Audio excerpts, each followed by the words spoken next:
ఇంకెన్నాళ్ళు రెంటింట్లో ఉంటాం? సొంత ఇంటి కలను నెరవేర్చుకుందాం. Suman TV biggest property expo October 18th, 19th HSCC Novotel Hyderabad. ఇప్పుడే ఫ్రీ ఎంట్రీ కోసం కాల్ చేయండి.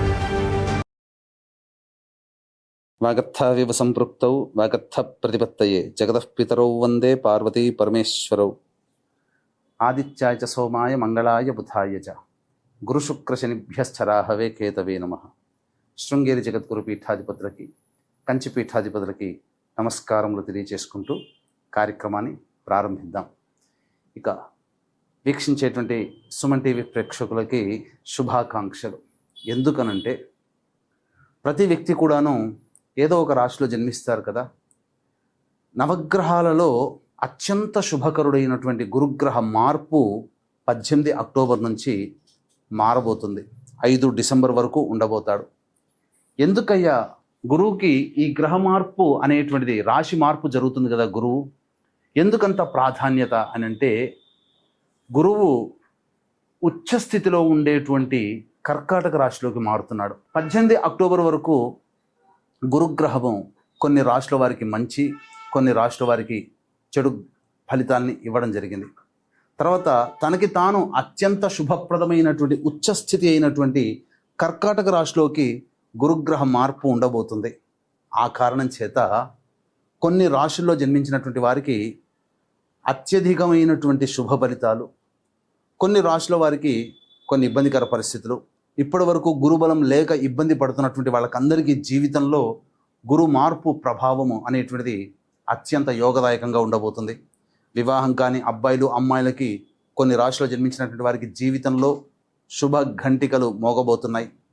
ఎన్నాళ్ళ నుంచో ఎదురు చూస్తున్నటువంటి శుభ పరిణామాలు మీ జీవితంలో రాబోతున్నాయి.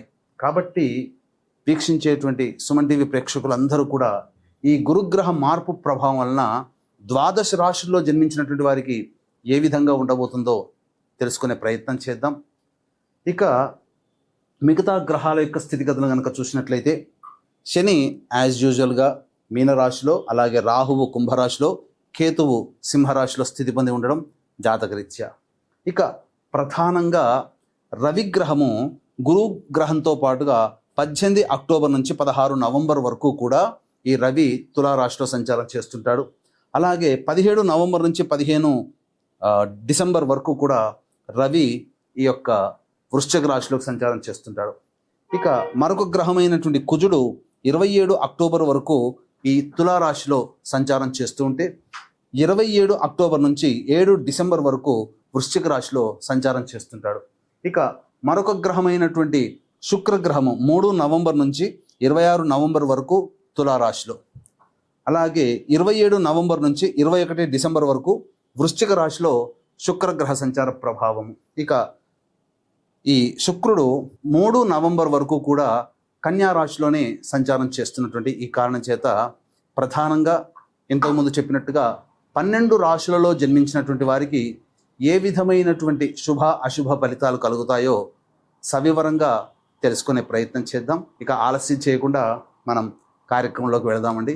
తర్వాత ఈ యొక్క రాశిలో జన్మించినటువంటి వారికి, 12 రాశిలో జన్మించినటువంటి వారికి శుభ ఫలితాలు ఉంటే మరింత శుభ ఫలితాలు పొందడం కోసం, మరియు అశుభ ఫలితాలని గురుగ్రహం ఇస్తున్నట్లయితే మరింత యోగాన్ని కలగచేయడం కోసం ఎటువంటి పరిహారాలు పాటించాలి, ఒక్క గురుడే కాకుండా మిగతా గ్రహాల యొక్క శుభాశుభ ఫలితాలని కూడాను బేరీజ్ వేసుకొని మనం సవివరంగా తెలుసుకునే ప్రయత్నం చేద్దాం. 18 అక్టోబర్ నుంచి గురువు అతిచార ప్రభావంలో కర్కాటక రాశిలో ప్రవేశం చేస్తున్నటువంటి కారణం చేత మిగతా గ్రహాల యొక్క సంచార ప్రభావము తులారాశి వారికి ఏ విధంగా ఉండబోతుందో తెలుసుకునే ప్రయత్నం చేద్దాం. ఇక గమనించుకున్నట్లయితే తులారాశి వారికి నవమ స్థానంలో 17 అక్టోబర్ వరకు ఇస్తున్నటువంటి శుభ ఫలితం ఏదైతే ఉందో, కంటక గురు ప్రభావం అనేటువంటిది దశమ స్థానంలో సంచారం చేస్తున్నటువంటి ప్రభావం. దీనివలన తులారాశి వారికి ప్రయత్నములలో ఆటంకాలు అనేటువంటివి ఉంటాయి. ప్రధానంగా మీ కీర్తి ప్రతిష్టలకు మచ్చ కలిగే విధంగా లేనిపోని అపవాదులు మీరు మోయాల్సి వస్తుంది. చేయని తప్పులకి మీరు శిక్షని అనుభవించాల్సినటువంటి పరిస్థితి ఈ గురుగ్రహ ప్రభావంలో ఉంటుంది.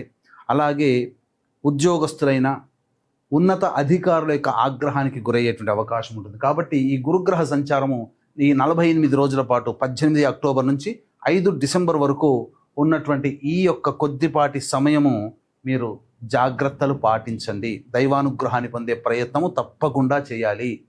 అన్నీ అనుకున్నట్టుగా అయిపోతున్నట్టుగానే అనిపిస్తాయి, కానీ ఎక్కడో ఒక చోట లూప్ హోల్ నడుస్తుంది. అంటే ఆ పనులన్నీ కూడాను కొంత ఆగిపోయే అవకాశం ఉంటుంది.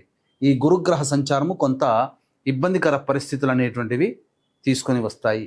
మిగతా గ్రహాలు కూడా అనుకూలంగా ఉన్నాయి అని అంటే 18 అక్టోబర్ నుంచి 16 నవంబర్ వరకు రవి జన్మరాశిలోనే సంచారం చేయడం, ఇది కాస్త వ్యతిరేకమైనటువంటి ఫలితాన్ని కూడా ఇస్తుంది. ఇక కుజుడు కూడా 27 అక్టోబర్ వరకు జన్మరాశిలోనే, తదనంతరం 27 అక్టోబర్ నుంచి 7 డిసెంబర్ వరకు ద్వితీయ స్థానంలో, రవి కూడా 17 నవంబర్ నుంచి 15 డిసెంబర్ వరకు ద్వితీయ స్థానంలో. ఈ రవి కుజగ్రహ ప్రభావము అనుకూలంగా లేదు ఈ తులారాశి వారికి. అలాగే పంచమ స్థానంలో రాహువు మరియు షష్టమ స్థానంలో వక్రీకరించి ఉన్నప్పటికీ కూడా దశమ గురు యొక్క ప్రభావము శని మీద వీక్షణ ఉన్నటువంటి కారణం చేత శని కూడాను వర్కౌట్ చేయలేకపోతారు. ఇక చూసుకున్నట్లయితే శుక్రుడు కూడా 3 నవంబర్ నుంచి 26 నవంబర్ వరకు తులారాశిలో, అలాగే 27 నవంబర్ నుంచి 21 డిసెంబర్ వరకు వృశ్చిక రాశిలో సంచారము, కేతువు లాభస్థానంలో. శుక్రకేతువులు యోగాన్ని కలగచేస్తున్నారు. చాలా మటుకు మిగతా గ్రహాలు అన్నీ కూడా అనుకూలంగా లేని కారణం చేత కొన్ని ఇబ్బందికర పరిస్థితులు ఈ తులారాశిలో జన్మించినటువంటి వాళ్ళు పొందక తప్పదు. విద్యార్థులు బాగా కష్టపడితే తప్ప ఫలితాలు పొందలేనటువంటి పరిస్థితి. అన్నిటికంటే మించి అన్ని ఎగ్జామ్ హాల్లో చూసుకున్నట్లయితే అన్నీ మనకు తెలిసినవే ప్రశ్నలకి సమాధానాలు, కానీ ఇన్పుట్ అంటే ఆ పెన్ను పెట్టి రాసే విధానంలోనే చాలా మార్పులు ఆ సమయానికి వస్తాయి. కాబట్టి జాగ్రత్తలు పాటించండి. అంటే అనుకున్నంతగా మీరు డెలివర్ చేయలేకపోతారు విద్యార్థులు అని దీని యొక్క అర్థం. దీన్నే మనం సామీప్యంగా ఉద్యోగంలో కానీ మనం చేస్తున్నట్టు ఏ ప్రయత్నంలో కానీ ఆ ప్రయత్నం తాలూకు అవగాహన ఉంటుంది, మనం చేయగలుగుతామనే స్పృహ ఉంటుంది. కానీ మనం పని చేసే సమయంలో మొదలుపెట్టిన దగ్గర నుంచి ఆ పనిని డెలివరీ చేసే సందర్భంలో మన తాలూకు విజ్ఞానం సరిపోదు. కాబట్టి అక్కడ జాగ్రత్తలు పాటించండి. అనగా దీని అర్థము ఉద్యోగస్తులైనా విద్యార్థులైనా ఇంకా తమ యొక్క నైపుణ్యాన్ని మెరుగుపరుచుకోవాలి అనేటువంటి విషయాన్ని మీరు జ్ఞప్తికి తెచ్చుకోవాలి. ఇదంతా కూడా తాత్కాలికమైనటువంటి సమయము. ఈ యొక్క 18 అక్టోబర్ నుంచి 5 డిసెంబర్ వరకు మాత్రమే. రవి కుజగ్రహ ప్రభావం కూడా అనుకూలంగా లేదు. అలాగే రాహువు పంచమ స్థానంలో, శని వక్రీకరించి స్థితి పొంది ఉండడం, కొంత వెసులుబాటు గురువు అతిచారంలో ఉన్నప్పటికీ కూడా 11 నవంబర్ నుంచి వక్రీకరించి ఉంటాడు. కాబట్టి ఆ సమయం కాస్త అనుకూలంగా ఉండేటువంటి సమయంగా కొంతవరకు ఈ 11 నవంబర్ వరకు పడుతున్నటువంటి ఇబ్బంది నుంచి కొంత వెసులుబాటు అనేటువంటిది కలుగుతుంది. ఇవన్నీ కూడా జాతకరీత్యా ఉండేటువంటి తులారాశి వారికి ఏర్పడేటువంటి సమస్యలు. కాబట్టి ఖచ్చితముగా దైవానుగ్రహాన్ని పొందే ప్రయత్నము ఈ యొక్క తులారాశిలో జన్మించినటువంటి వాళ్ళు చేయాలి. ముఖ్యంగా ఎటువంటి విధి విధానాలు పాటించాలి అనంటే ఉద్యోగస్తులు ముఖ్యంగా నూతన ఉద్యోగంలో అనగా కొత్త ఉద్యోగంలో చేరడానికి ప్రయత్నం చేయకండి.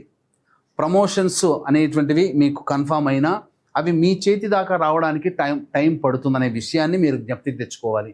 నిరుద్యోగస్తులు బాగా కష్టపడితే తప్ప ఫలితాలు పొందలేనటువంటి పరిస్థితి. ఈ సమయంలో వ్యాపార విస్తరణ, ఏ రంగంలో ఉన్నటువంటి వాళ్ళైనా కానీ వ్యాపార విస్తరణకి గ్రహాలు అనుకూలముగా లేవు. ఈ కారణం చేత కొన్ని విపత్కర పరిస్థితులు అనేటువంటివి ఏర్పడక తప్పదు. కాబట్టి జాగ్రత్తలు పాటించండి. ఉన్న వ్యాపారంలోనే మీరు కొనసాగండి. ఉద్యోగస్తులు వేరే సంస్థలలో ప్రయత్నం చేయడం కన్నా ఉన్న ఉద్యోగంలోనే సంతృప్తి పడి ఆ ఉద్యోగాన్ని కంటిన్యూ చేసుకోండి తప్ప నూతన ప్రయత్నాలు చేయకుండా ఉండడమే మేలు అనేటువంటి విషయాన్ని తులారాశి వాళ్ళు గమనించుకోవాలి. ఇక వివాహ ప్రయత్నాలు అనేటువంటిది ఈ ప్రధానంగా ప్రయత్నం చేయండి. దైవానుగ్రహం వలన కొంతవరకు వెసులుబాటు అనేటువంటిది కలిగే అవకాశం ఉంటుంది. ఏతావాత చాలా గ్రహాలు అనుకూలంగా లేవు, దైవానుగ్రహాన్ని పొందే ప్రయత్నం చేయాలి. ఇట్టి దైవానుగ్రహం అందరికీ అందించాలనేటువంటి సదుద్దేశంతో మన పీఠం ఆధ్వర్యంలో ప్రతి నెల సర్వదోష నివారణ పూజలు, హోమాలు అనేటువంటివి జరిపించడం జరుగుతుంది.